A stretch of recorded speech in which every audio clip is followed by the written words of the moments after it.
Good afternoon. I am coming to you from a very cold, snowy Nebraska, where we had a couple of inches of snowfall the other day.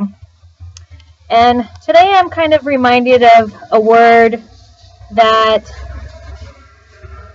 really just makes a lot of sense for me today, for a lot of different reasons. And it's a word that we don't practice a lot.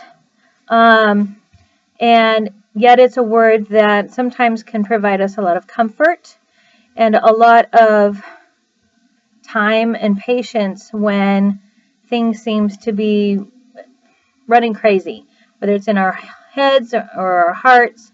And that word is faith. And the reason that I'm sharing that word with you today is that over the last week or so especially, some of my faith has been tested, and some of it never was in question. And I was given a bracelet that has the word faith on it, and I have worn it ever since it was given to me. And it reminds me to believe in the things that I know are true, but also the things that I can't control.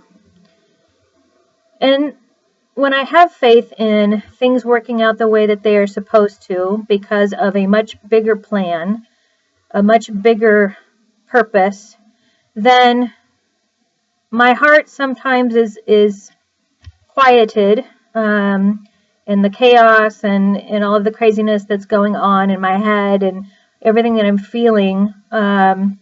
Sometimes, just becomes calm and I'm at peace. But I know there's so much that happens in our lives that we don't have control over, and we don't understand the meaning behind it. And yet, when it all comes down to it, we have to believe in something. We have to find hope. And we need to remember that things always work out. And I consider that a wink when things work out the way that they're supposed to. And I want to remind you all that no matter what is going on in your life, no matter how desperate things may seem, and how there never seems to be an answer that is one that you can live with, there's a lot of things that happen that we don't understand and we wish we could undo. But I want you to still find faith. And not necessarily in a religious way, but faith that you believe. And you know in your heart what's true.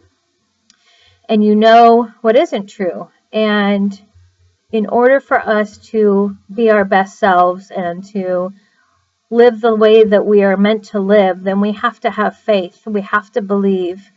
And that means setting aside our fears and letting go of doubt, because that does us no good. Those are things that are not valuable to us. And so when you are broken, when you are vulnerable, when you are unsure of what to do next, and you have been knocked down and unsure of what to say, what to do, believing that something is going to happen regardless of whether or not you believe it will or not, sometimes in those desperate moments, we are limited to our faith and what we believe and what we know. And I want to remind you all, especially as we get ready for the next year, to find your faith, find what you believe in, find what you know to be true, and hold on to that. And not just hold on to it temporarily. I want you to hold on to it and never let it go. And that's really one of the things that I have had to kind of accept over the last week or so. And it was never in question. But find your faith, find what you believe in, find what matters, and never, ever let it go. I'll see you in the next year. Wishing you all the best for New Year's, and let's see what happens next. Have a great day.